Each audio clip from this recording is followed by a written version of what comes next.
Since I've gotten into cooking and baking, it's incredibly satisfying to cook and prepare food and pastries from scratch. There's a sense of fulfillment that comes from yourself.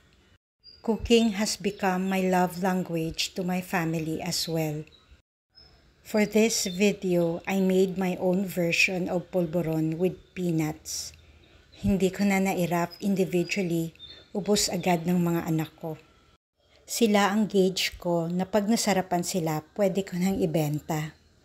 It's so easy to make this polvoron, pero kung tinatamad ka, order ka na lang sa akin. I'll promise it is worth a try. Hindi tinipid sa ingredients. Undeniably delicious. Kaya order na. Thank you.